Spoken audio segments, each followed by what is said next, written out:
In Ferguson in Palestine, as many have done, and this was discussed in the panel yesterday and throughout the day, it's not merely an analogy. We're required to look at the organic, financial, political, and ideological connections between what happens in Ferguson and what happens in Shofar. In my book, The Battle for Justice in Palestine, I talk about the militarization of policing, mass incarceration, and the conveyor belt of police chiefs going to Israel, taken by groups like AIPAC, the American Jewish Committee, the ADL, and others, and the St. Louis County previous police chief was among them. There's the massive multi-billion-dollar business Israel is doing selling weapons and systems of oppression to the US that have been first tested on captive Palestinians. That's how much I've been talking. Okay. This kind of analysis needs to inform our work, and what's been amazing over the past few years is the growth of BDS, the targeting of companies that are complicit in Israel's oppression. As we've also discussed here, some of these firms, like the prison profiteering firm G4S, are also major profiteers from US mass incarceration and from the new Jim Crow. Other firms like Israel's Elbit Systems have been brought to the US to help in President Obama's tenacious, heartless, and unprecedented campaign to deport as many people and break up as many families as possible. What makes this cooperation between Israel and the US, between Israel and the Obama administration so natural, is the white supremacist and settler ideologies that underpin Zionism in all its right-wing and allegedly liberal forms, and US nationalism as it manifests in anti-Chicano, anti-indigenous, and anti-immigrant fanaticism.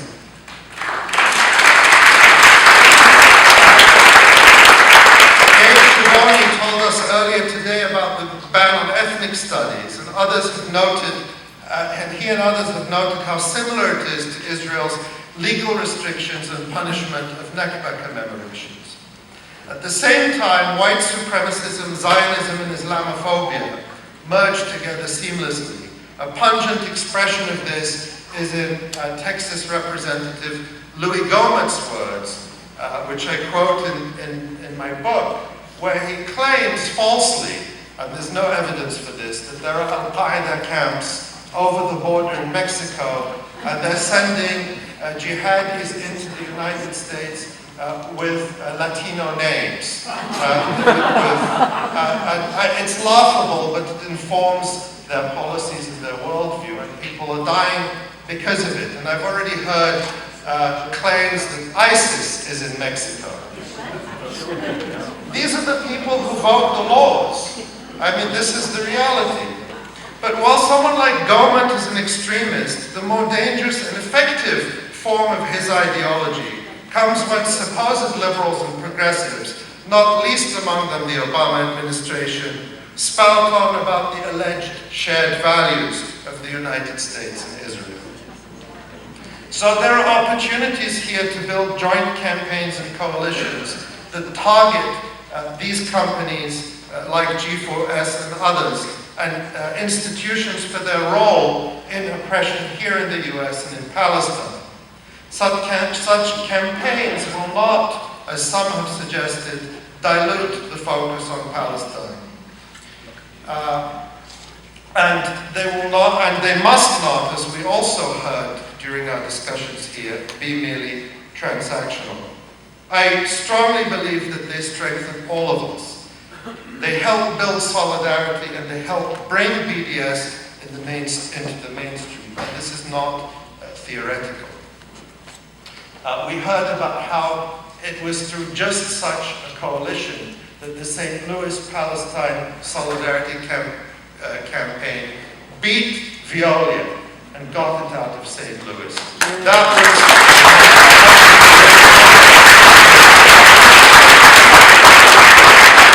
To put it plainly, the ideological, financial, and political interests that support Israeli apartheid, mass incarceration, mass deportation, and of course, America's latest incarnation of the war on terror, which is just getting started, are global.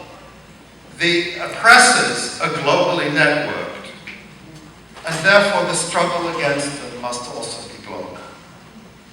And I won't, because of the time, go into it here, but of course it is the same global neoliberalism that brings privatization and Veolia to St. Louis and Chicago and California, that is also transforming the West Bank into one of the harshest laboratories for neoliberal profiteering and disaster capitalism through such projects as Rawabi and others, which depend on the goodwill and good relationship between the Palestinian 1% and the Israeli occupation.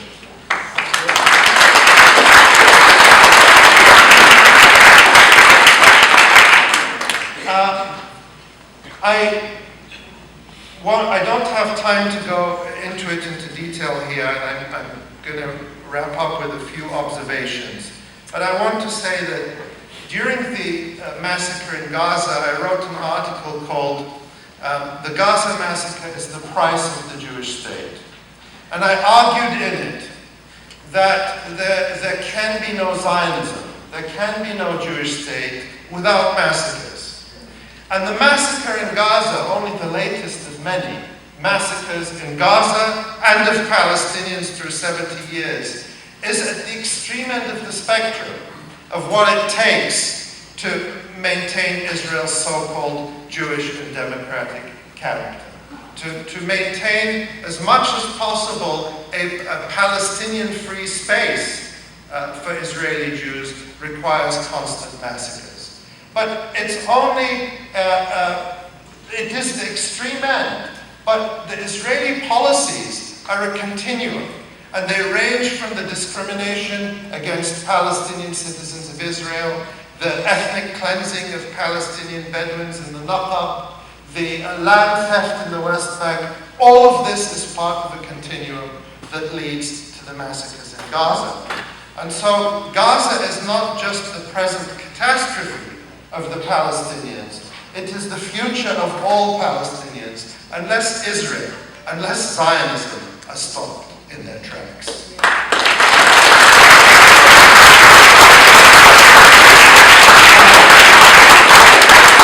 Yesterday I was chatting with our friend and colleague Haidar Eid in Gaza, and I said, I'm giving this talk at the US campaign conference tomorrow. What would you have me say from Gaza? And his message was very brief, I quoted. He said, Israel is intent on slaughtering us with full impunity from the official world unless civil society does something. And we are saying that the only way to stop it is by boycotting and isolating.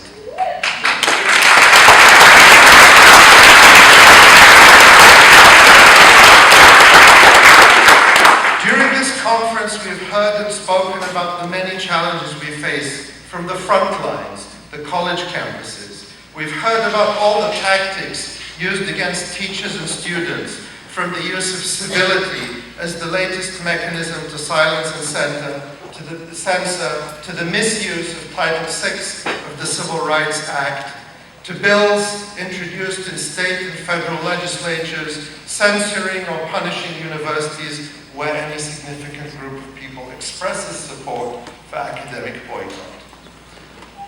I can predict this. The Zionist thuggery will increase. We can expect the smears and attacks to become more vicious and more desperate. We're already seeing a renewed effort by the anti-Palestinian lobby to go after the federal funding of many Middle East studies centers and universities across the country. And they may succeed if they're not faced down and resisted, and they won't stop there. We can expect that more of us will face the repressive tactics and reprisals seen by the Irvine 11, by Stephen Salaita, by Rasmiya Ode, and so many others. But the answer is not to shy away from the fight. Zionists have already lost the ideological argument. There is no possible argument against full rights and full equality for Palestinians. We mustn't beat around the bush. All rights for all Palestinians, not partial rights for some.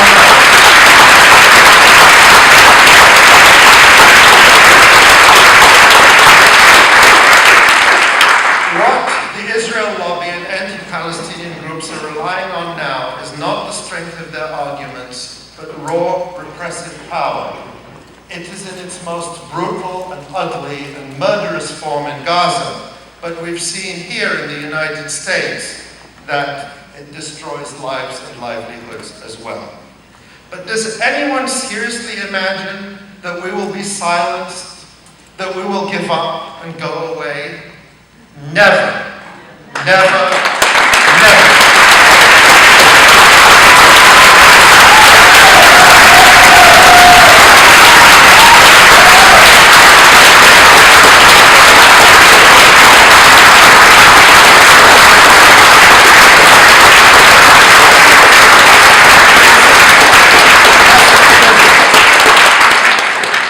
Thank you. Despite this assault that is fully coordinated with and supported by the Israeli government and the US administration, we can look back over the last 5 years with satisfaction at the tremendous growth of this movement and of BDS.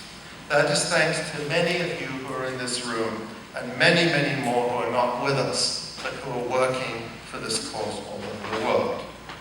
We will not win every battle in the time ahead, but as long as we're not discouraged, we will succeed. There will be setbacks, and sometimes those setbacks set the stage for a victory to come. I'm thinking of the narrow loss of the divestment initiative in the Presbyterian Church in 2012, and the victory this summer in the church.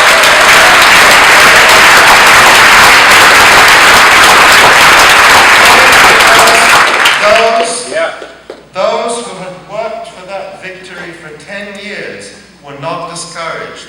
They learned from the failures. They picked up, they kept fighting, and they won. As long as we stand united, support each other, recognize that our strength comes from our diversity, from our appeal to universal rights, and our determination to fight all forms of racism and bigotry, including Islamophobia and anti-Semitism, sexism and homophobia, then I have no doubt that we will be able to face down this assault.